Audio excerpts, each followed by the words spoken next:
السلام علیکم جناب. آپ تمام دوستوں کا بہت شکریہ. تمام ہمارے جو صحافی دوست ہیں، اور آپ سارے مڈل کلاس سے ہیں یا محنت کش کلاس سے ہیں، یا کچھ لوگ میری طرح بھی ہیں لوور مڈل کلاس سے. میرے والدین پروفیسر تھے، تو ہم تو لوور مڈل کلاس سے ہی تھے، تنخواہوں پہ گزارا کرنے والے لوگ تھے. تو میں ساروں کو یہاں پہ خوش آمدید کہتا ہوں اور خیر مقدم کرتا ہوں آپ کا. سب سے امپورٹنٹ بات اس وقت جو ہمیں لگتی ہے دنیا میں جو ہو رہی ہے، اس کا ہماری پارٹی کے ساتھ ایک براہ راست تعلق ہے. ہماری پارٹی نے آج تک اپنی یہ شناخت یا یہ آئیڈینٹی ظاہر نہیں کی، کیونکہ ہم ہمیشہ کہتے تھے عام لوگوں کی پارٹی، عام لوگوں کی حکومت، ہم عام لوگوں کے نمائندے ہیں، ہم جاگیردار سمیت اور مافیاز کے خلاف ہیں. لیکن یہ تھوڑی سی مبہم سی بات لگتی تھی، کئی دفعہ لوگوں کو غیر واضح بات لگتی تھی. لیکن آج دنیا کے حالات ایسے ہم دیکھ رہے ہیں کہ یہ اناؤنسمنٹ کرنا، آج اعلان کرنا ہم ضروری سمجھتے ہیں. اس لیے میں یہاں پہ آپ کے پاس آیا ہوں کہ دنیا میں اس وقت جو ہے ہر طرف جنگیں ہو رہی ہیں، جنگوں کے سائے منڈلا رہے ہیں. پاکستان میں ابھی تک اس کے ڈائریکٹ اثرات نہیں پہنچے، لیکن تھوڑا سا ہم نے دیکھا ہے مظاہرہ جب انڈیا اور پاکستان کی جھڑپ ہوئی ہے ریسنٹلی. وہ اچھی بات ہے کہ وہ اب بڑھی نہیں آگے، نہیں تو وہ بہت سے اپنے ساتھ مشکلات اور مصائب لے کے آتی لوگوں کے لیے دونوں ملکوں کے اندر، جو کہ ہم نہیں چاہتے. ہم انسانیت کے پیغمبر ہیں، تو ہم امن کے پیغمبر بھی ہیں، تو ہم نہیں چاہتے کہیں پہ بھی جنگ ہو. لیکن ہم یہ دیکھ رہے ہیں کہ سرمایہ دارانہ نظام جو ہے وہ اپنے بحران کی اس سٹیج پہ پہنچ گیا ہے، اس کا ایسا مرحلہ آ گیا ہے کہ اب وہ کسی کو بھی کچھ بھی دینے سے قاصر ہے. بھوک بڑھ رہی ہے، غربت بڑھ رہی ہے، بیماری بڑھ رہی ہے، لوگوں کے پاس علاج کے پیسے نہیں ہیں، اچھی تعلیم دینے کے پیسے نہیں ہیں، لوگوں کے پاس اپنے گھر والوں کو عزت کی زندگی دینے کے پیسے نہیں ہیں. مکان کوئی نہیں خرید سکتا پاکستان میں. اچھا بھلا مڈل کلاس کا آدمی عورت بھی مکان خریدنے کے بارے میں خاموش ہے، کیونکہ مکان اتنا مہنگا ہے. لوگ اپنے باپ داداؤں کے گھر میں ابھی تک رہ رہے ہیں. نئی جنریشن کا پتہ نہیں وہ کیا کرے گی، کیونکہ ان کے ہاتھ میں اب کچھ بھی نہیں ہے. 2.5 کروڑ بچہ آپ کا اسکول نہیں جاتا، تو اس کا مطلب ہے کہ آپ کے ادھر کئی کروڑ لوگ ایسے ہیں نوجوان جو کہ وہی 2.5 کروڑ سے پہلے زیادہ بچے نہیں جاتے تھے، تو وہ بھی جوان ہو چکے ہیں. تو آپ سوچیں کہ ان پڑھوں کی تعداد کتنی ہے یہاں پہ. تو پاکستان کے اندر بھی اور دنیا میں ہم دیکھ رہے ہیں کہ بحران کی کیفیت ہے، اور سرمایہ دارانہ نظام جو ہے وہ اپنی ہچکیاں لے رہا ہے آخری. لیکن چونکہ سرمایہ دارانہ نظام جب تک تبدیل نہیں ہوگا، تو یہ نئی نئی تباہی کے اور بربادی کے آثار جو ہیں اس کو پیدا بھی کرتا رہتا ہے، ان کے حالات پیدا کرتا رہتا ہے. جیسے ہم نے دیکھا پہلی جنگ عظیم، دوسری جنگ عظیم اسی لیے ہوئی کیونکہ دنیا میں وسائل اور قبضے کی لڑائی تھی. وسائل پر قبضے، مواقع پہ قبضے، ذرائع پیداوار پہ قبضے کی لڑائی تھی. اب وہ لڑائی ہمیں پھر شروع ہوتی نظر آ رہی ہے بڑے پیمانے پہ، اور ہم شاید تیسری عالمی جنگ کی طرف بھی جا رہے ہیں، کیونکہ جب سرمایہ کا بحران ہوتا ہے تو وہ اسی طرف لے کے جاتا ہے آپ کو. تو اس لیے ہم آج اعلان کرتے ہیں ببانگ دہل. ہم نے آج تک کبھی نہیں کیا، ہم شروع سے یہی ہیں، ہماری پہچان بھی یہی ہے. برابری پارٹی ایک سوشلسٹ پارٹی ہے. ہم پاکستان میں سب سے بڑی سوشلسٹ پارٹی ہیں. ہمارے تمام جو کارکن ہیں، رکن ہیں، وہ پورے پاکستان میں پھیلے ہوئے ہیں. ہم پختونخوا میں بھی ہیں، ہم سندھ میں بھی ہیں، ہم بلوچستان میں بھی ہیں، ہم پنجاب میں بھی ہیں، آزاد کشمیر میں بھی ہیں، ہم گلگت بلتستان میں بھی ہیں. کوئی ایسی جگہ نہیں ہے جہاں پاکستان میں برابری پارٹی کے لوگ نہ ہوں، کارکن نہ ہوں، ووٹر نہ ہوں. لیکن چونکہ میڈیا پہ اسپیس کم ہے، اس وقت 3 پارٹیوں کی لڑائی آپس میں چل رہی ہے، اور سارے اسٹیبلشمنٹ بھی اس کو وہ گھسیٹ کے لے کے آتے ہیں اپنی طرف. پہلے ووٹ پالش کرتے ہیں اسٹیبلشمنٹ کے، بعد میں مظلوم بن جاتے ہیں. سب پارٹیاں یہی کچھ کر رہی ہیں، بڑے عرصہ ہو گیا ہے پاکستان میں. لیکن یہ سب پارٹیاں جن پہ مشتمل ہیں وہ جاگیردار سرمایہ دار مافیاز ہیں، وڈیرے ہیں، سیاسی پیر و مرشد ہیں، یا قبائلی سردار ہیں. برابری پارٹی میں ایسا کوئی انسان داخل ہی نہیں ہو سکتا. ہماری پوری پارٹی کے اندر کہیں پر بھی ایسا کوئی انسان آپ کو نہیں ملے گا، کیونکہ اس کی ہماری پارٹی کے اندر انٹری منع ہے. ہماری پارٹی صرف اور صرف مڈل کلاس اور محنت کشوں کی پارٹی اور غریبوں کی پارٹی ہے. تو یہ کھڑی بھی صرف اشرافیہ کے سامنے کھڑی ہوئی ہے، امیر اشرافیہ، دولت مند اشرافیہ. ہماری ان کے ساتھ سیاسی لڑائی ہے، سیاسی جنگ ہے ہماری ان کے ساتھ. تو آج ہم یہ بھی اعلان کرتے ہیں کہ ہماری اصل بڑی لڑائی جو ہے وہ ان 3 پارٹیوں کے سامنے ہے اس وقت، جو کہ 3 بڑی سرمایہ دار پارٹیاں ہیں، جن میں ایک مسلم نون ہے، دوسری پیپلز پارٹی ہے، اور تیسری PTI ہے یعنی تحریک انصاف. اور یہ تینوں پارٹیاں جو ہیں یہ سرمایہ دار پارٹیاں ہیں, اور ہم واحد پارٹی ہیں پاکستان کی جو سوشلسٹ پارٹی ہیں, اور وہ عوامی سطح پہ جو پورے پاکستان میں پھیل رہی ہے. سوشلسٹ پارٹی کا مطلب یہ ہوتا ہے کہ ہم تمام ذرائع پیداوار, تمام وسائل یہ ہم لوگوں کے حوالے کرنا چاہتے ہیں, ہم حکومتیں بھی لوگوں کے حوالے کرنا چاہتے ہیں. ہم چاہتے ہیں کہ عام لوگ جو ہیں وہ ریاست کو چلائیں. ہم کہتے ہیں کہ عام لوگوں کی دنیا, عام لوگوں کی حکومت, سوشلسٹ نظام, سوشلسٹ حکومت. تو اب یہ کیوں ہم نے آج کہا ہے؟ اس لیے کہ دنیا میں چونکہ سرمایہ داری نظام تقریباً ٹوٹ پھوٹ رہا ہے, تو ہم اس وقت دیکھ رہے ہیں کہ ایسے لوگ بھی پیدا ہو رہے ہیں دنیا میں جو کہ اپنے ایڈوانس ترین ملکوں میں سوشلسٹ کہلاتے ہیں, اور وہ سوشلسٹ کہلا کے فخر بھی کرتے ہیں, اور وہ باقاعدہ الیکشن جیت رہے ہیں, اور وہ وہاں بڑی بڑی شخصیات کے طور پہ ابھر رہے ہیں. ان میں سب سے پہلا نام جو ہے وہ برنی سینڈرز کا ہے. یہ واقعہ کچھ عرصہ پہلے سے ہے. امریکہ میں باقاعدہ سوشلزم کے خلاف ایک کیمپین کی گئی تھی. مکارتھی کے زمانے میں, سینیٹر مکارتھی کے زمانے میں باقاعدہ وچ ہنٹ کیا گیا تھا. لوگوں کو چن چن کے ختم کیا گیا تھا وہاں پہ, یا اس طرح کے ان کو جیلوں میں ڈالا گیا, ان کو جلا وطن کر دیا گیا, اور کچھ کو مار بھی دیا گیا. اور امریکہ میں باقاعدہ سوشلزم کے خلاف ایک تحریک تھی, جس کی وجہ سے وہاں پہ سوشلزم پنپ نہیں سکا اس وقت. اس سے پہلے جے ایڈگر ہوور جو ہے, جو کہ FBI کا ڈائریکٹر تھا, اور کچھ 35-40 سال بلکہ اس سے بھی زیادہ وہ FBI کا ڈائریکٹر رہا مسلسل. وہ بھی سوشلسٹوں کے خلاف تھا, لیفٹ کے خلاف تھا. ایون کہتے ہیں کہ جان ایف کینیڈی جو ہیں, جو کہ اپنے آپ کو لیفٹ کے کہتے تھے, لبرل لیفٹ کے, ڈیموکریٹک پارٹی کے وہ تھے, اور ڈیموکریٹک پارٹی تھوڑی سی ٹلٹ کرتی ہے لیفٹ کی طرف امریکہ میں. تو وہ جو جے ایڈگر ہوور تھا, اس نے جب تک وہ رہا FBI میں, اس نے چن چن کے ان کو نکالا کہ کہاں کہاں کوئی امریکہ میں سوشلسٹ ہے, ایکٹیو سوشلسٹ ہے, یا ایون آئیڈیولوجیکل بھی ہے. اس طرح ان کے خلاف کیا گیا. اور کہتے ہیں کہ جان ایف کینیڈی کی جو ڈیتھ ہے, اور جان ایف کینیڈی کی جو اس کے خلاف جو کیمپین چلائی گئی, اس میں بھی جے ایڈگر ہوور کا ہاتھ تھا. اس حد تک وہ اس طرح کا آدمی تھا کہ اس نے امریکہ میں سوشلزم کو ختم کرنے کے لیے اپنی پوری جان کی بازی لگائی, اور پوری اپنی جان کے ساتھ اس نے اس کے خلاف کیمپین کی. لیکن اسی امریکہ میں اب ہم دیکھ رہے ہیں کہ اسی امریکہ میں ہم دیکھ رہے ہیں کہ برنی سینڈرز جو ہے وہ ابھرتا ہے اور الیکشن لڑتا ہے ڈیموکریٹک پارٹی سے, جو کہ میں نے اب کہا کہ تھوڑی سی لیفٹ انکلائنڈ پارٹی ہے. وہ لیفٹ کی پارٹی ہے نہیں, لیکن چونکہ امریکی سرمایہ داری نظام کے اندر 2 پارٹیاں ہیں جو ان کی بڑی نمایاں پارٹیاں ہیں, تو ان میں سے ایک ریپبلکن پارٹی ہے جس کو جن کے ٹرمپ بھی ہیں, جس پارٹی کے, وہ تھوڑی سی رائٹ ہے اور یہ تھوڑی سی لیفٹ ہے, بس ایک فرق ہے. تو ریپبلکن پارٹی کے سامنے جب پریزیڈنٹ کا الیکشن ہونا تھا, تو ڈیموکریٹک پارٹی سے 2 لوگ انہوں نے وہ کیے پرائمری کے لیے نامنیٹ. ایک کا نام تھا برنی سینڈرز, ایک کا نام تھا اوباما, براک اوباما, آپ کو معلوم ہی ہے. اچھا, وہ جو پرائمری کے الیکشن میں یہ آپس میں ان کا مقابلہ ہوا, اور یہ برنی سینڈرز جو ہے یہ سوشلسٹ کہتا تھا اپنے آپ کو, ڈیموکریٹک سوشلسٹ. اور پورے امریکہ میں نوجوانوں کے سامنے اس نے باقاعدہ تقریریں کی, اور نوجوانوں کی سب سے بڑی تعداد اس کے کانگریگیشنز کے, اس کے جلسوں میں آتی تھی. یہ فیکٹ ہے, آپ جا کے کہیں پہ بھی دیکھ لیجیے. لیکن ہوا یہ کہ وہ یہ ہار گیا پرائمری کا الیکشن, اور اس کے بعد وہ میں نے اس وقت بھی کہا تھا, میں نے کہا تھا اگر یہ اپنی پارٹی بناتا ہے سوشلسٹ پارٹی امریکہ میں اس وقت, تو بہت بڑی پارٹی بن سکتی ہے. لیکن وہ اتنا حوصلہ نہیں کر سکا. وہ ہلری کلنٹن کے خلاف لڑا تھا پہلی دفعہ پرائمری میں, اور ہار گیا تھا. اگلی دفعہ وہ جو بائیڈن کے سامنے لڑا, جو بھی امریکن پریزیڈنٹ تھا ٹرمپ سے پہلے, اور اس میں بھی وہ پرائمری میں ہار گیا. وہ جب ہار گیا تو اس کے بعد پھر اب اس کی جو شناخت ہے وہ ہے تو سوشلسٹ, لیکن اس کا بہت بڑا اس وقت نام نہیں ہے اتنا جتنا ایک اور آدمی کا اب ہو گیا ہے. وہ آدمی ہے, اس کا نام ہے زوران ممدانی.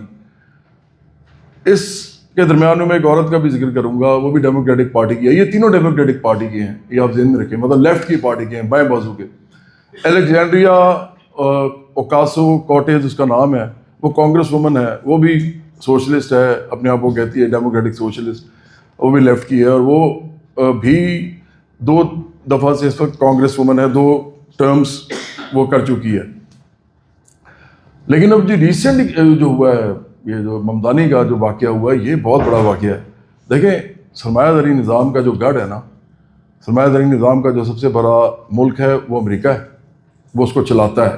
وال اسٹریٹ، ملٹری کمپلیکس جو ان کا ہے، ادھر سے یہ چلتا ہے، اور آپ کو پتہ ہے کہ پوری دنیا کو یہ بتاتا ہے کہ آپ نے کیا کرنا ہے، آپ نے کیا کرنا ہے۔ ایک طرح ابھی تو ٹرمپ کا آپ حال دیکھیں گے، ابھی اس نے یہ کہہ دیا ہے کہ وینیزویلا کا جو آئل ہے وہ ہم بتائیں گے کہ کس طرح اس کی پرائس کیا ہوگی، اور ہم بتائیں گے کہ وہ کس کو ملے گا کس کو نہیں ملے گا۔ مطلب اس حد تک وہ بالکل اوپن ہو گئے ہیں۔ سرمایہ داری نظام ایکچولی نظام بھی ظلم کا ہے، لیکن وہ کبھی کبھی چھپ چھپ کے چلتا رہتا ہے۔ لیکن ایسا ہوتا ہے کہ جب بحران میں آتا ہے یہ نظام، تو بدماشی جو ہے وہ آپ کو صاف نظر آتی ہے۔ پھر مقابلے بازی کا یہ سارا نظام ہے، تو اس کی آف کورس مقابلے بازی، تو پھر اس میں لڑائی ہے۔ پھر جب لڑائی ہے تو پھر لڑائی میں کوئی کس حد تک بھی جا سکتا ہے، تو وہ آپ کے سامنے جا چکا ہے ابھی ٹرمپ جو ہے۔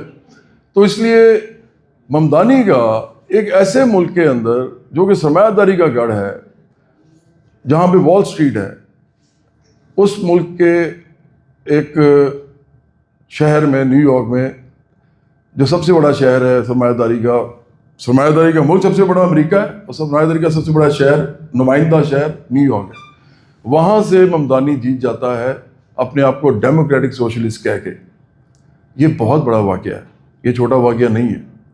آپ ذہن میں رکھیں کہ یہ سرمایہ داری نظام کے اوپر بہت بڑی ضرب ہے، بہت بڑی ایک چوٹ ہے، اور یہ امریکہ میں نظر آ رہی ہے اس وقت۔ اسی لیے ٹرمپ اس طرح کی حرکتیں کر رہا ہے۔ 2 وجہ ہیں نا، ایک تو ٹرمپ جو ہے وہ آئسولیٹ سمجھتا ہے ہو گیا امریکہ، چین کی وجہ سے بھی، اور یورپ کے اندر بھی جو جرمنی کی طرح کے ملک ہیں، پھر رشیا اپنا ایک معاملہ اس کا بھی ہے، وہ دنیا میں وہ اپنی بھی چاہتا ہے مونوپلائزیشن۔ تو امریکہ جو ہے وہ سٹینڈرڈ ہے۔ تو ایک تو وجہ یہ ہے، دوسری وجہ انٹرنل ہے، وہ اپنے اندر یہ لیفٹ کی قوتوں کو بڑھتا دیکھ رہا ہے ٹرمپ، تو وہ اس کو اب ہارڈ ہٹ کرنا ہے، وہ ہارڈ ہٹ کر رہا ہے اس وقت، وہ کسی کو بخش نہیں رہا۔ کیونکہ جب کہتے ہیں نا، جب لڑائی اپنی پیک پہ پہنچتی ہے تو پھر کوئی بھی اپنے ہتھیار کسی کو بھی وہ کہتے ہیں نا، کوئی بھی ہتھیار وہ بچا کے نہیں رکھتا، وہ سارے ہتھیار پھینکتا ہے تاکہ لڑائی شدید جب ہو تو ہم اپنے تمام ہتھیار یوز کریں۔ تو اس میں آئیڈیالوجیکل ہتھیار بھی ہوتے ہیں، اس میں اسپیچز بھی ہوتی ہیں، اس میں لوگ اپنے نیریٹیوز کی بات بھی کرتے ہیں، اور ساتھ وہ اپنی ملٹری جو مائٹ ہے اس کو بھی اجاگر کرتے ہیں۔ تو امریکہ کر رہا ہے اس وقت، سب کے سامنے ہے۔ آپ کے وینیزویلا کا صدر اٹھا کے لے گیا ہے، اور کوئی اس کو کہنے والا کچھ نہیں ہے۔ چائنا تک چپ بیٹھا ہے، سب آرام سے بیٹھے، ان کو پتہ ہے کہ یہ اگر اس میں ہم کودتے ہیں تو یہ بہت بڑی لڑائی ہے۔ تو اس لیے ہم سمجھتے ہیں کہ چونکہ زوران ممدانی ڈیموکریٹک سوشلسٹ کہہ کے اپنے آپ کو امریکہ میں میئر کا الیکشن جیت کے نیو یارک کا میئر بن گیا ہے، تو یہ اب وہ ایسا واقعہ ہوا ہے کہ پوری دنیا میں اب سوشلزم کی آواز آنی چاہیے، پوری دنیا میں، خاص طور پہ تھرڈ ورلڈ میں، خاص طور پہ وہاں پہ جہاں پہ لوگوں کو کچھ بھی نہیں مل رہا۔ امریکہ میں تو پھر بھی لوگ تھوڑے سے خوشحال ہیں، یہاں پہ تو آپ کو حالات پتہ ہے کہ 40,000 روپیہ منیمم ویج ہے، وہ بھی نہیں ملتی لوگوں کو، اور یہاں پہ میں نے کہا کہ صاف پینے کا پانی تک نہیں ہے زیادہ تر پاکستانیوں کے پاس۔ تو ایسے ملک میں سوشلزم کی بات کرنا بہت ضروری ہو گیا ہے۔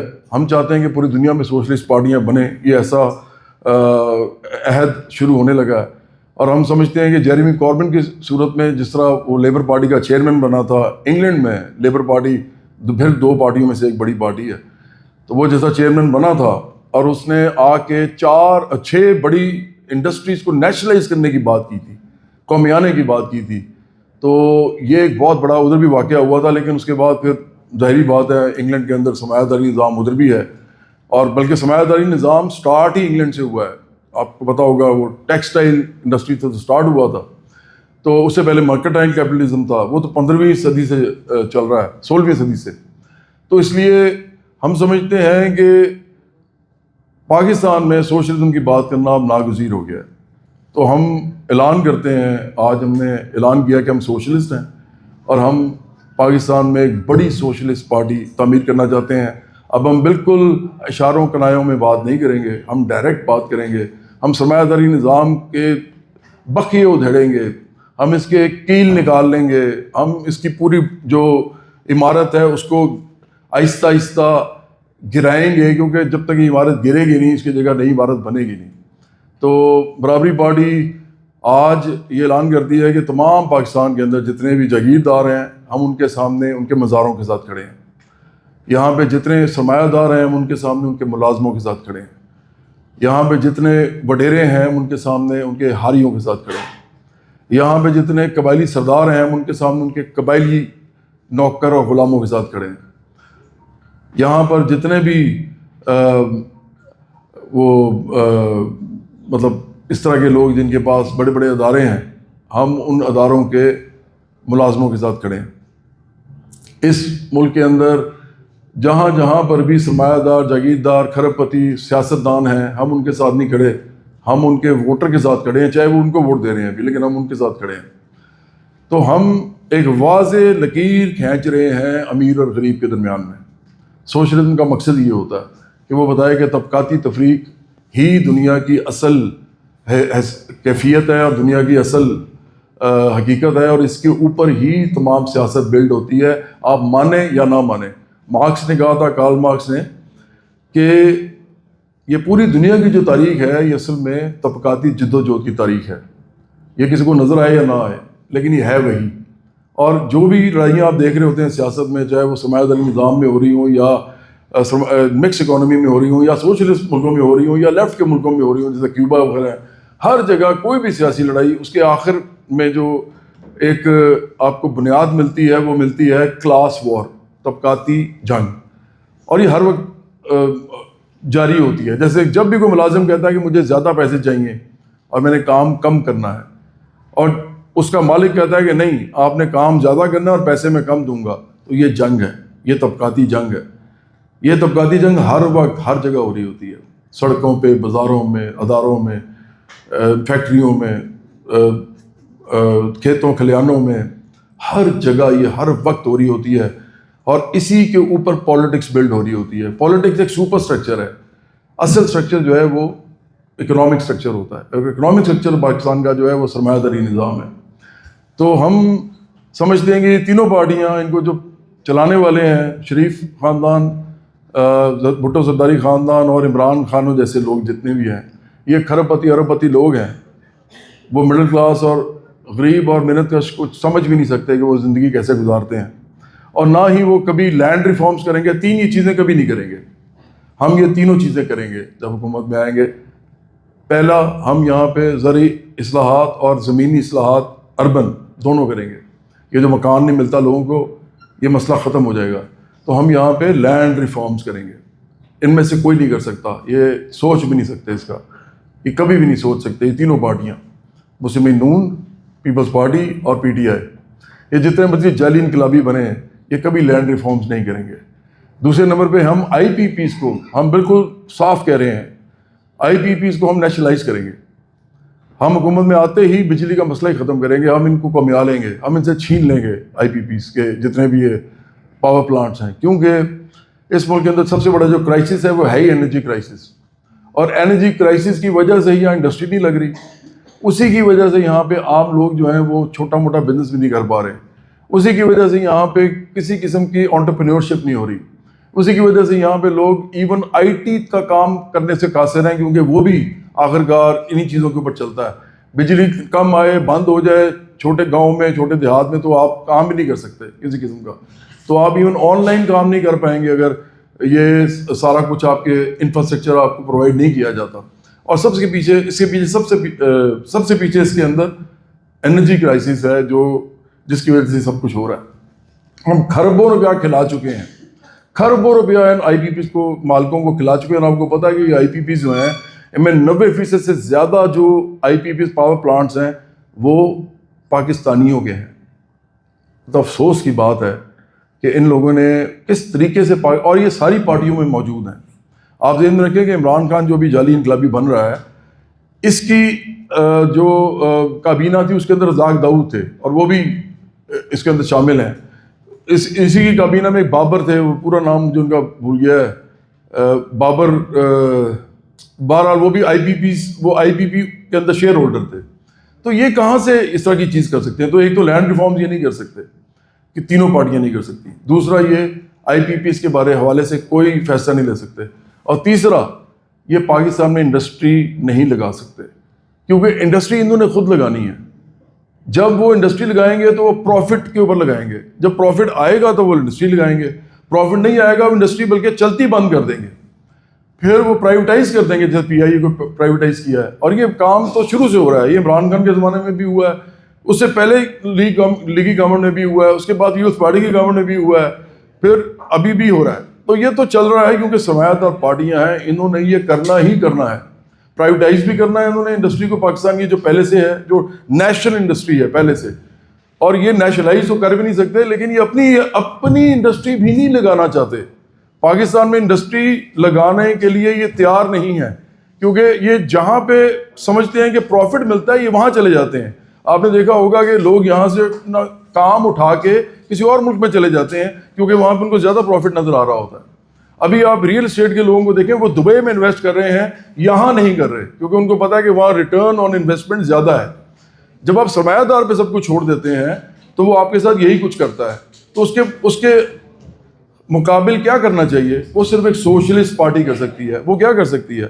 وہ ریاست کے تھرو انڈسٹری لگا سکتی ہے، جس کو ہم اسٹیٹ کیپٹلزم کہتے ہیں، یا اس کی اور بھی بہت سی فارمز ہیں، لیکن ریاست کو انڈسٹری لگانی پڑتی ہے۔ یہ آپ ذہن میں رکھیں، کبھی بھی دنیا میں ایون بڑے بڑے سرمایہ دار ملک جو ہیں، ایڈوانس ملک، ان کے اندر بھی انڈسٹری انہوں نے خود پہلے لگائی ہے، یا لگائی ہے یا فیسیلیٹیٹ کیا ہے۔ ایوب خان کے زمانے میں ایوب خان تک نے وہ کنیشین اکانومی جو کہتے ہیں نا، یا کینشین لوگ کچھ کہتے ہیں، اس کے جو نظریے کے تحت ایوب خان نے جو انڈسٹری اس زمانے میں لگی تھی اور خاندان بنے تھے بہت سارے، اس کے اندر ایوب خان نے فیسیلیٹیٹ کیا تھا، لگا کے انڈسٹری ان کو دے دی تھی۔ یہ آپ کو نہیں پتا ہوگا، انڈسٹری انہوں نے لگائی تھی اور لگا کے ان کو دے دی تھی، اور بھائی خود کیوں نہیں چلائی؟ خود چلانی تھی، لیکن چونکہ سرمایہ داری نظام چلانا تھا، اس انڈسٹری بنا کے پیسے سے سارا دے دی سرمایہ داروں کو، تو یہ پورا ملک اب سرمایہ داروں کے حوالے ہے۔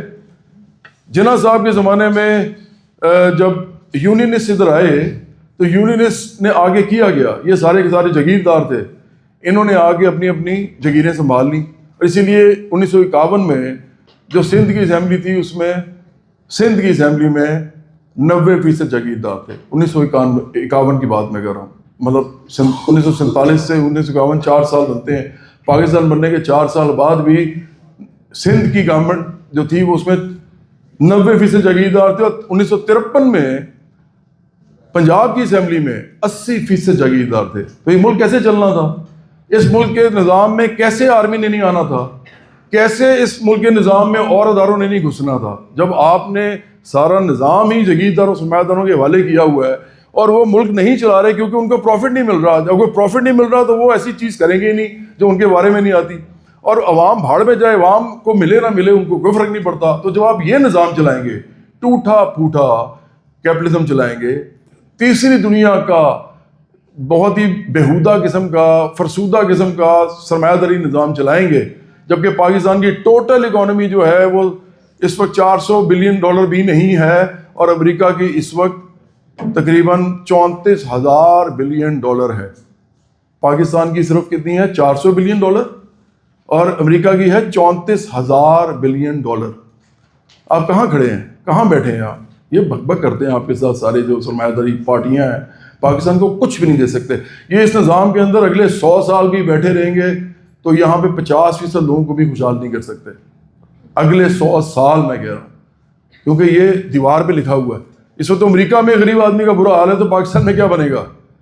اس لیے دیکھیں، ایک بات سمجھ لیں، آپ میرے دوست ہیں، آپ صحافی حضرات ہیں، آپ مڈل کلاس ہیں، آپ ورکنگ کلاس ہیں، آپ غریب ہیں، ہماری پارٹی آئیڈیالوجیکل پارٹی ہے۔ ہم لینن کو دیکھتے ہیں، ہم کارل مارکس کو دیکھتے ہیں، ہم فریڈرک اینگلس کو دیکھتے ہیں۔ یہ جنونی ٹائپ لوگ تھے، یہ اپنی بات کہتے کہتے مر گئے۔ ہم بھی وہی ہیں، ہم میں سے کوئی بوٹ پالشیاں نہیں ہے، ہم نے کبھی بوٹ پالش نہیں کیے۔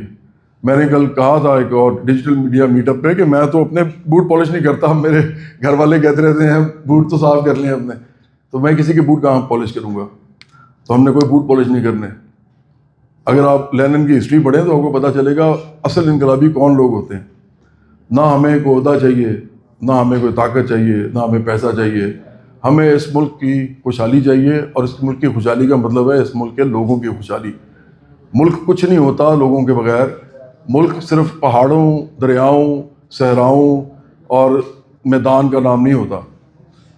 اصل میں ملک جو ہوتا ہے وہ لوگ ہوتے ہیں. تو یہ جو لوگ ہیں ان کا تو برا حال ہے. تو یہ لوگ جو ہیں ان کو گمراہ کیا گیا ہے. آج تک اداروں کی انوالومنٹ تو جو ہوئی ہے وہ اسی لیے ہوئی ہے کیونکہ ہماری پارٹیاں خود بے شرمی کرتی ہیں، ان کے بوٹ پالش کرتی ہیں. سیاست میں بوٹ پالش کر کے آیا جاتا ہے، اقتدار لیا جاتا ہے، اور اس کے بعد مظلوم بن کے لوگوں کو دکھایا جاتا ہے، اور ایک لڑائی ایسی شروع کی جاتی ہے جس کے اندر لوگ کھو جاتے ہیں. وہ اپنے اصل حقوق کے لیے لڑتے نہیں ہیں، وہ ان لوگوں کے لیے آپس میں لڑتے ہیں. سرمایہ داری پارٹیوں کے لیے آپس میں لڑتے ہیں. ابھی آپ دیکھ لیجئے سوشل میڈیا پہ ایک عام غریب لڑکا لڑکی، اس کو پتہ ہی نہیں ہے کسی چیز کا، نہ اکانومی کا پتہ ہے اس کو، نہ اس کو کسی اور چیز کا پتہ ہے. وہ نیریٹو جو پھیلا رہے ہیں کھربوں روپیہ لگا کے، اربوں روپیہ لگا کے، بڑی بڑی پارٹیاں ان کے پیچھے سرمایہ دار بیٹھے ہوئے ہیں، باہر ایکسپیکٹڈ بیٹھے ہوئے ہیں. یہ شہباز گل جیسے لوگ، اور یہ جو ارسلان خالد اور اظہر مشوانی اور یہ جبران الیاس اور اس طرح کے سارے، اور اس طرح کے مزدوری کے بھی بہت سے لوگ ہیں، پیپلز پارٹی کے بھی ہیں، یہ اپنے عیاشیاں کر رہے ہیں وہاں بیٹھ کے. یہ عادل راجہ وغیرہ، یہ جو جتنے بھی لوگ ہیں، یہ یہاں پہ فساد پھیلا رہے ہیں، انتشار پھیلا رہے ہیں. اس ملک کے اندر فساد اور انتشار پھیلے گا تو ان کو کیا فرق پڑے گا؟ وہ تو وہاں ڈالر کما رہے ہیں آپ کو پاگل بنا کے، اور ان لوگوں کو آپس میں لڑا رہے ہیں، جبکہ ان کے پاس کوئی ایجنڈا نہیں ہے. ان کے پاس کسی قسم کا کوئی ایجنڈا نہیں ہے. اگر آپ نواز شریف کو کہیں گے وہی بیٹھے رہے، شریف خاندان، آپ کہیں گے پیپلز پارٹی کو بیٹھے رہیں، نہ یہ خوشحالی دے سکتے ہیں آپ کو، اور نہ عمران خان اگر جیل سے واپس آ جائے تو آپ کو دے سکتا ہے. کیونکہ یہ میں ختم کر رہا ہوں جی، کیونکہ یہ سرمایہ داری نظام کے علمبردار ہیں، یہ اس کے محافظ ہیں، اور ہم سرمایہ داری نظام کو ریجیکٹ کرتے ہیں. ہم اس پہ رہنے میں مجبور ہیں، لیکن ہم سوشلسٹ لوگ ہیں، اور ہم نے آج اعلان کر دیا ہے کہ برابری پارٹی ایک سوشلسٹ پارٹی ہے، اور ہم پاکستان میں اور پوری دنیا میں سوشلزم، عالمی سوشلزم، اس کو قائم کرنے کے لیے جتنی جدوجہد ہے وہ کر رہے ہیں، اور آگے بھی کرتے رہیں گے، اور عوام میں جاتے رہیں گے. اور اب ہماری یہ جدوجہد اور تیز ہو جائے گی کیونکہ ہم نے پوزیشن لے لی ہے. اب ہم نے اپنا مورچہ سنبھال لیا ہے. پہلے ہم بتاتے نہیں تھے کہ ہم سوشلسٹ ہیں، لیکن ہم بتا رہے ہیں، ببانگ دول بتا رہے ہیں. اور بس یہی آپ کو بتانا تھا کہ یہ ہمارا اعلان ہے، اور آپ اس میں ہماری مدد کیجیے گا، آپ ہمیں سپورٹ دیجیے گا، کیونکہ اس ملک کے اندر اب دو ہی پارٹیاں ہوں گی آئندہ. ایک طرف سوشلسٹ برابری پارٹی ہوگی، اور دوسری طرف مسلم نون، پیپلز پارٹی اور پی ٹی آئی. یہ تینوں ایک سرمایہ دار پارٹی ہوگی جس کے تین دھڑے ہیں، اور جو ایک ہی ہیں اصل میں، لیکن یہ آپس میں لوگوں کو لڑا رہے ہیں اپنے ناموں پہ، جبکہ خود یہ کھرب پتی ارب پتی لوگ ہیں، اور ان کا عام لوگوں سے کوئی تعلق نہیں ہے. بہت شکریہ. آپ نے بات کی کہ اس ملک کے سرمایہ کسان اور جاگیردار کی لڑائی ہوگی تو آپ کسان کے ساتھ کھڑے ہوں گے، سرمایہ دار کی مل ڈونر کی لڑائی ہوگی تو آپ ملازمین کے ساتھ کھڑے ہوں گے. یہ آپ لڑائی، سیاسی لڑائی جو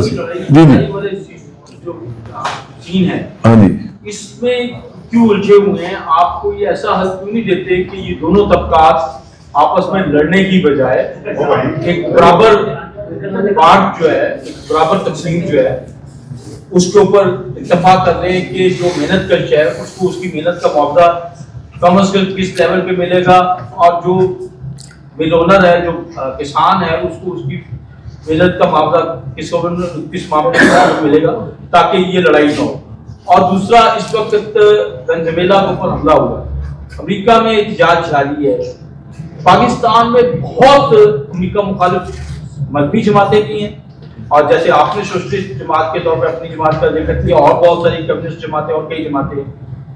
نہ کسی مذہبی جماعت نے یہاں پہ امریکہ مخالف ریلی کا نکالنے کا اعلان کیا، اور نہ ابھی تک نکلی ہے، اور نہ آپ نے کیا. آپ نے ایک تحریک کا اعلان کیا، کوئی احتجاج، کوئی بڑا احتجاج جس سے لگے کہ آپ واقعی پاکستان کے 25 کروڑ میں سے کم از کم 1.5 کروڑ عوام کے ریپرزینٹیو ہیں.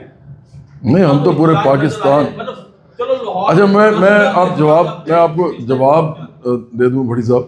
بات یہ ہے کہ جو پہلا سوال آپ کا ہے نا، جو سرمایہ داری نظام ہے اس کے اندر مفاہمت کرتے ہیں لوگ غریب اور امیر کے درمیان میں. اور سرمایہ داری نظام کے اندر جو ریفارمز کرنے والے ہیں، جن کو ہم ریفارمسٹ کہتے ہیں یا اصلاح پسند کہتے ہیں، وہ یہ ریفارمز کرتے ہیں، یہ اصلاحات کرتے ہیں. سوشلسٹ ان پہ بلیو نہیں کرتے. میں آپ کو ذوالفقار علی بھٹو کا ایک بتاتا ہوں، چھوٹا سا انہوں نے ایک کتاب لکھی تھی، اس کے اندر ایک چھوٹا سا پیراگراف ہے. کتاب انہوں نے لکھی تھی جب وہ جیل کی کال کوٹری میں تھے اور وہ ان کو پھانسی دی جانے والی تھی، اور انہوں نے کتاب اسمگل کی تھی. کہتے ہیں کہ وہ پتہ نہیں کس چیز پہ جو بھی ان کو ملتا تھا اس پہ لکھ کے بھیج دیتے تھے باہر. اس کا نام تھا اف آئی ایم اسیسینیٹڈ، اگر مجھے قتل کر دیا گیا. اس کے اندر ایک وہ پیراگراف میں کہتے ہیں، جو آپ نے بات کی ہے اس کے بارے میں کہتے ہیں کہ میری سب سے بڑی غلطی یہ تھی کہ میں نے غریب اور امیر کے درمیان میں مصالحت کرانے کی کوشش کی، جبکہ تاریخ کا فیصلہ یہ ہے کہ آپ کو آخرکار ایک ہی طبقے کے ساتھ کھڑے ہونا ہوتا ہے. یہ میں نے نہیں کہا، یہ ذوالفقار علی بھٹو نے کہا، اور وہ اس میں سے نکلے تھے، ان میں سے گزر کے باہر نکلے تھے. تو یہ تاریخی سبق ہے. پوری دنیا میں انقلابات کی تاریخ میں آدھا انقلاب کرنے والا ہمیشہ جو ہے نا اس کو قبر نصیب ہوتی ہے، اور وہ بھی بڑی بری والی. وہ کہتے ہیں one who brings half a revolution digs his own grave. یہ بہت بڑی سینگ ہے. تو ایسا ہو نہیں سکتا. ہم سمجھتے ہیں کہ لڑائی جو ہے آخرکار انسانوں کی وہ امیر اور غریب کی ہی ہے. میں نے آپ کو کہا کہ ہر لڑائی کے پیچھے آخرکار یہی معاملہ نکلے گا. گھروں کی لڑائیوں میں بھی آخرکار آپ دیکھیں گے تو پیسوں کا معاملہ ہوتا ہے. بھائیوں کی لڑائی میں آخر میں پیسوں کا معاملہ ہوتا ہے. مالک ملازم کی لڑائی میں پیسوں کا معاملہ ہوتا ہے. ہر جگہ پیسہ ہی آخرکار اس کی وجہ ہوتا ہے یا بنیاد ہوتا ہے. تو یہ آپ بھول جائیں کہ یہ فہامت ہو سکتی ہے، مفاہمت نہیں ہو سکتی. اس دنیا کو اگر چینج کرنا ہے تو غریب آدمی کو متحد ہو کے 95% غریب آدمی کو اور مڈل کلاس کو متحد ہو کے ان 5% کے خلاف اسٹرگل کرنی پڑے گی. اور پھر وہ 5% اور یہ 95% مل کے اکٹھے رہیں گے اور پھر خوشی سے رہیں گے. لیکن نظام سوشلزم ہوگا، کیپٹلزم نہیں ہوگا.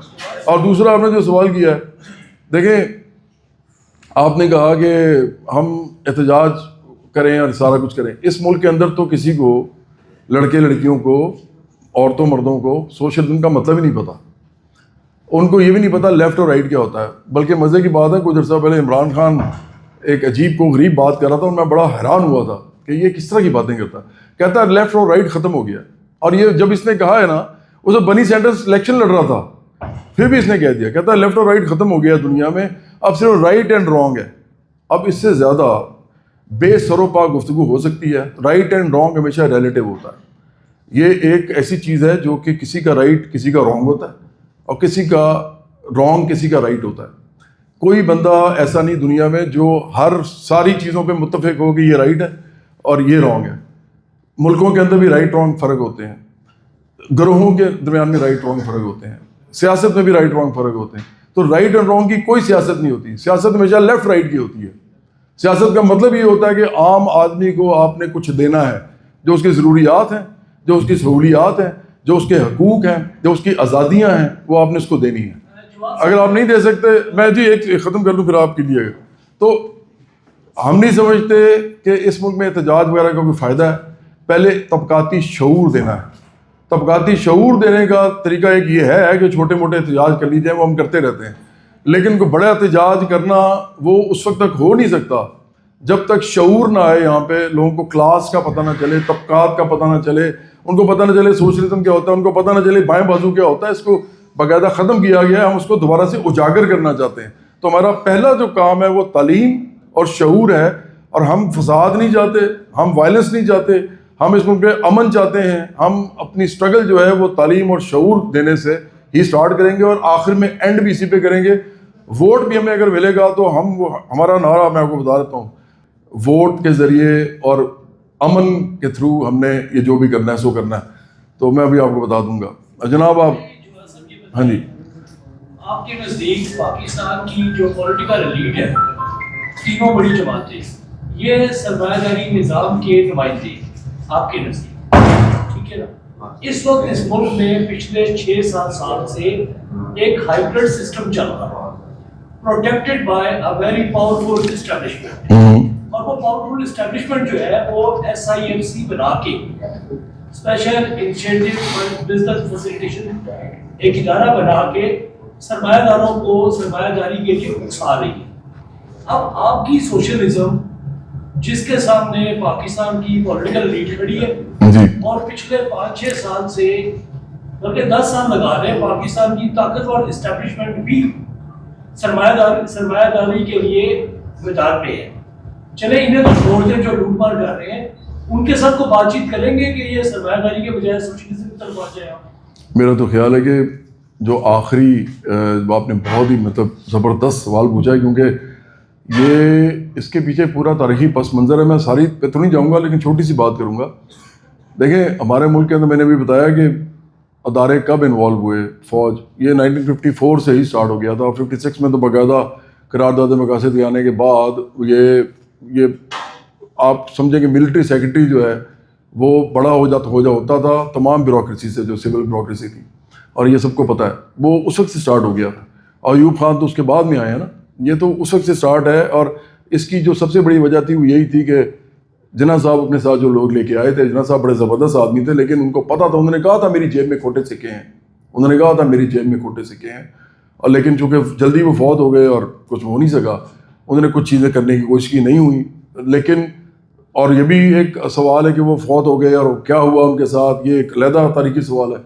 لیکن اس کے بعد ایک بات ہمیں پکا پتہ ہے کہ جتنی بھی پارٹیاں آئی ہیں پاکستان کے اندر وہ ساری کی ساری بوٹ پالس سے بنی ہیں.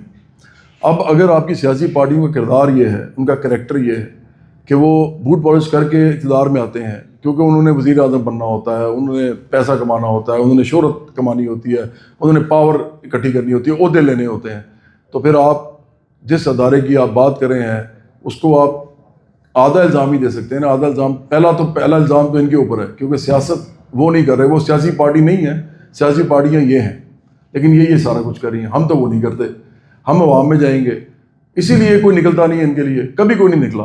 عمران خان کے لیے بھی کوئی نہیں نکلا. یہ جو نکلتے ہیں نا جب, تو وہ وینیزویلا کی طرح نکلتے ہیں. جب وہ ہیگو چاویز کو اندر کیا, لاکھوں لوگ سڑکوں پہ نکل آئے اور اس کو جیل سے نکال کے انہوں نے دوبارہ میڈیا پہ بٹھا دیا. اس نے کہا کہ میں صدر ہوں دوبارہ. تو یہ والی جو عوام کے ساتھ آپ کی ایک جڑت ہوتی ہے, ووٹ کی حد تک نہیں ہوتی, پھر وہ ان کے شعور تک آپ پہنچے ہوتے ہیں, اور ہم طبقاتی شعور کے اوپر پہنچے ہوتے ہیں. وینیزویلا نے کیا کیا تھا, انہوں نے نیشنلائز کر لی تھی ساری امریکن انڈسٹری جتنی بھی تھی. انہوں نے جتنا بھی آئل کا وہ تھا جو امریکن قبضہ تھا, انہوں نے اس پہ نیشنلائز کر لیا تھا, اور انہوں نے کہا تھا ہم یہی پیسہ جو ہے اپنے ملک میں لوگوں پہ لگائیں گے. اس لیے لوگ اس طرح کھڑے ہو گئے. انہوں نے کیا کیا ان میں سے کسی نے, یہ تو سارے کھاتے ہیں, پیسے کھاتے ہیں اور اپنے کام کرتے ہیں. تو اس لیے جو آپ نے بات کی ہے یہ بڑی امپورٹنٹ ہے کہ اگر اس ملک میں اداراتی ریفارمز ہونے ہیں, اگر اداروں کو آپ نے ٹھیک کرنا ہے, اس کے لیے ایک بہت بڑی عوامی قوت چاہیے جس کی ٹرانسلیشن سیاسی ہو, سیاسی قوت ہو, اور وہ سیاسی قوت اتنی بڑی ہو کہ کوئی ادارہ اس کے سامنے کھڑا نہ ہو سکے. اور اس کے لیے آپ کو جڑت چاہیے ہوتی ہے شعوری طور پہ لوگوں کے ساتھ. آپ کو لوگوں کو لیڈرشپ بھی دینی پڑتی ہے, آپ کو لوگوں کو بتانا پڑتا ہے کہ یہ پارٹی آپ کی ہے اور آپ اس کے اسٹیک ہولڈر ہیں. یہ نہیں ہے کہ آپ ووٹر ہیں صرف, یا کارکن ہیں, یا نعرے مارتے ہیں, یا بینر لگاتے ہیں, بلکہ آپ میں سے ہی بتدریج ایک پروگرام کے تحت آپ کے درجات ہیں, آپ کیسے اوپر لیڈرشپ کے اندر آتے ہیں. کمیونسٹ پارٹی اور چائنا میں بھی ایسے ہوتا ہے. لوگ عام سا آدمی جوائن کرتا ہے اور اس کی محنت کے اوپر ہوتا ہے, اس کی علم پہ ہوتا ہے, اس کی دلیری پہ ہوتا ہے, اس کی منظم کرنے کی قوت پہ ہوتا ہے کہ وہ کمیونسٹ پارٹی آف انڈیا میں آف چائنا میں وہ اوپر چلتا جاتا ہے, عام آدمی ہوتا ہے وہ. اسی طرح کی کوئی پارٹی پاکستان میں ہے نہیں. یہ سارے خود سب سے بڑے وہ لیڈر ہوتے ہیں شروع سے. میں تو الیکشن بھی نہیں لڑ رہا, اسی لیے ہم تو انقلابی لوگ ہیں. میں تو الیکشن اس لیے نہیں لڑ رہا کہ مجھے ضرورت نہیں ہے, مجھے کوئی لالچ ہے ہی نہیں کسی چیز کا. میں نے لالچ, کیونکہ لینن کو بھی لالچ نہیں تھا. میرے آئیڈیلز آپ دیکھیں نا, میں تو انبیاء علیہ السلام کو دیکھتا ہوں, ان کے اندر کوئی لالچ نہیں تھا. اس کے بعد انقلابیوں کے اندر کوئی لالچ نہیں تھا. تو جب لالچ ہی نہیں ہے تو مجھے کیا ضرورت ہے کسی چیز کی. جو لوگ ہیں عام لوگ, انہوں نے لیڈ کرنا ہے پاکستان کو. تو جو ادارہ ہے نا, یہ ریفارمز نہیں ہو سکتے, یہ نہیں کر سکتے, یہ صرف ہم کر سکتے ہیں. اور آخری بات کہ روس کے اندر جب انقلاب ہوا تھا نا, روس کے اندر, تو انقلاب روس کا ہو ہی نہیں سکتا تھا اگر انقلاب کرنے والوں کے ساتھ فوج آ کے کھڑی نہ ہو جاتی. اور وہ طبقاتی بنیادوں پہ کھڑی ہوئی تھی, شعوری طور پہ کھڑی ہوئی تھی.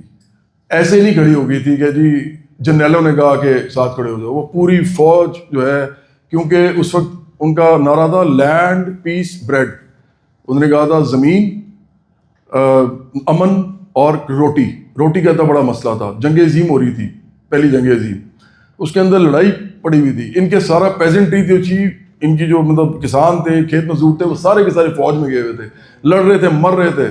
تو اس وجہ سے انہوں نے یہ نعرہ دیا اور فوج کو سمجھ آئی کہ نہیں، یہی وہ لوگ ہیں جو اس ملک کی قسمت بدلیں گے، کیونکہ یہ عام لوگوں کی بات کر رہے ہیں.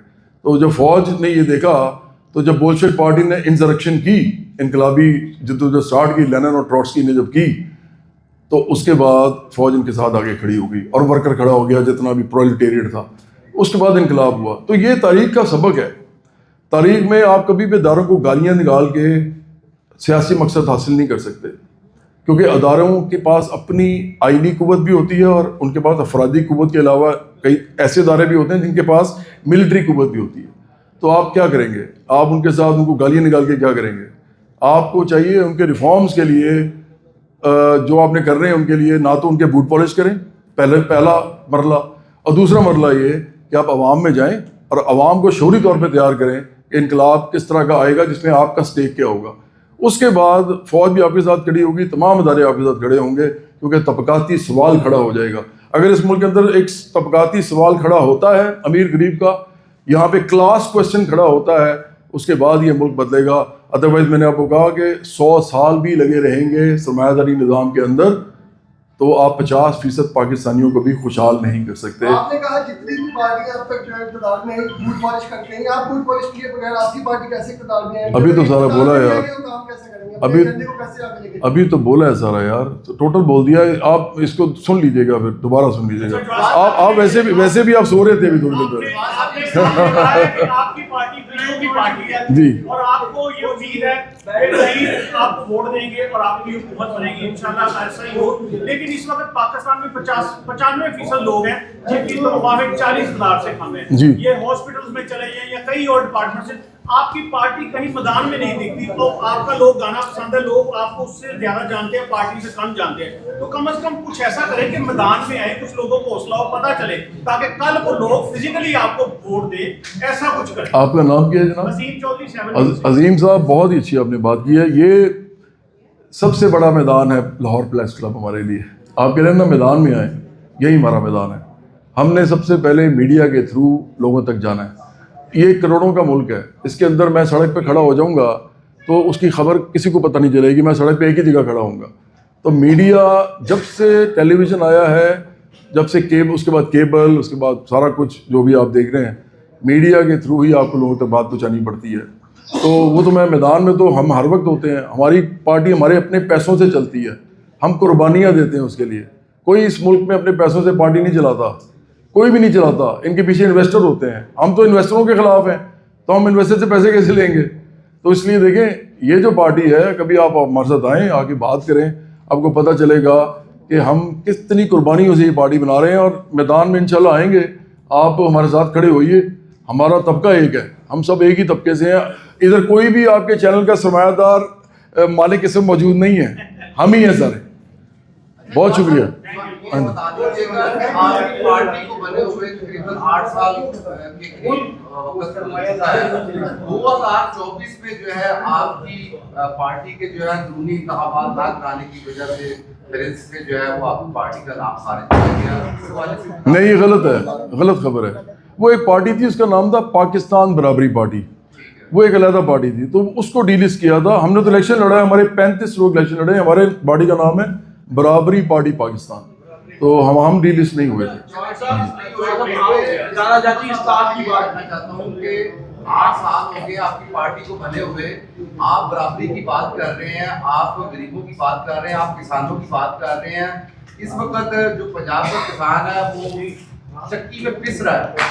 آپ کتنی بار ان کے احتجاج میں جا کے شامل ہوئے ہیں؟ دوسرا یہ بھی بتا دیں. بہت دفعہ ہوئے ہیں، بہت دفعہ. یہاں پر تو نظام ہی اتنا طاقتور ہے کہ لیسکو نے آپ کے خلاف جو ہے ایک مقدمہ جو ہے وہ درج کر دیا تھا. کیسے آپ اپنی پارٹی کو چلائیں گے؟ لوگوں کی برابری کی بات کیسے کریں؟ بس آپ کے ساتھ مل کے کریں گے انشاءاللہ. آپ ہمارے ساتھ ملیں گے تو ہم یہ کر لیں گے. اور جو مقدمہ ہوا تھا ان کی بھی منہ کی کھانی پڑی. میں تو ان کو کہتا ہوتا ہوں، لیسکو کو دوبارہ کہہ رہا ہوں کہ دوبارہ ہوگے، دوبارہ یہی کروں گا تمہارے ساتھ. میٹر بھی چھین لوں گا اور جو تمہارے ساتھ ہوا تھا پھر وہی کروں گا. کیونکہ یہ کسی بھی پاکستانی کا آ کے بغیر بتائے فضول میں اتار کے میٹر لے کے نہیں جا سکتے، کیونکہ اگر وہ لے کے جاتے ہیں تو وہ ٹیمپر کر سکتے ہیں. آپ کیا کریں گے بعد میں؟ وہ کہتے ہیں کہ جی ہم یہ آپ کا خراب تھا. اگر میں ان سے میٹر نہ چھینا ہوتا تو میں اپنی جو وہ بے گناہی ہے وہ بھی اس کا ثبوت نہ دے سکتا. وہ میں نے جب ان کو دیا ہے تو ختم ہوگی بات. اور عدالت سے، پولیس سے اور لیسکو سے، تینوں سے ان کو یہ ریلیف میں ختم، مقدمہ ہوا، خارج ہوا. اور یہ لوگ جو انہوں نے معافی مانگی ہے میرے سے، لیسکو کے لوگوں نے، اور میں نے ان لوگوں کو معاف کیا ہے کیونکہ وہ لوگ، ان کی نوکریوں کے پیچھے میں نہیں ہوں. ان کے بڑے لوگوں نے مجھے کہا کہ ان کو چھوڑ دیں، تو میں نے پھر معاہدہ یہ جب کیا ہے اس میں لکھا صرف یہ ہے کہ میں ان کے خلاف کوئی قانونی کارروائی نہیں کروں گا. اور یہ بھی انہوں نے خود لکھا ہے کہ یہ جو سازش ہوئی ہے یہ جواد احمد کے خلاف ہوئی ہے. اچھا، آپ نے عدالت جاتی اصلاح کی بات کی ہے. کل GISPR نے جو پریس کانفرنس ہوئی ہے انہوں نے ASP کی لازوال قربانیوں کا ذکر کیا. بٹی صاحب آپ نے نا آج انہوں نے ASP کی لازوال قربانیوں کا ذکر کیا جی. مطلب یہ پہلی مرتبہ ہم نے دیکھا کہ ادارے کے ایک ریپرزینٹیو نے انہوں نے اس کا نہ صرف اعتراف کیا، ان کو صلاح دی، ورنہ ماضی میں اسی قوم کے سامنے ANP کے لوگوں کو غدار تک ڈکلیئر کیا جاتا رہا. ہاں جی. تو یہ جو اس لیول پہ ادارے کے اندر ایک اصلاح آئی ہے، اصلاح کا پہلا وہ آیا کہ انہوں نے جو قربانیاں دے رہے ہیں وطن کے لیے، چاہے وہ ANP کے لوگ ہوں، چاہے پیپلز پارٹی کے باقی لوگ ہوں، اور جو وطن کے خلاف غداری کر رہے ہیں، تو اب یہ جو ایک پازیٹیو سائن آ گیا ہے. بالکل ہے، ادارہ جو ہے وہ بھی بالکل ہے، بالکل ہے. ان کو بھی پریشر پڑا ہے نا جی، ان کو بھی پریشر پڑا ہے. اور یہ PDA کا پریشر نہیں ہے صرف، یہ ایک سیاسی پریشر ہے. ڈیفینیٹلی نکلے گی. جتنے ادارے اپنی بیک فٹ پہ جائیں گے اور اپنے آئینی کردار کی طرف جائیں گے تو سیاسی سپیس بڑھے گی. سیاسی سپیس اس وقت کم ہوتی ہے جب ادارے تجاوز کرتے ہیں اپنی حدود سے، اور جب ادارے اپنی حدود میں واپس جاتے ہیں سیاست خود بخود پنپتی ہے. بہت شکریہ، تھینک یو.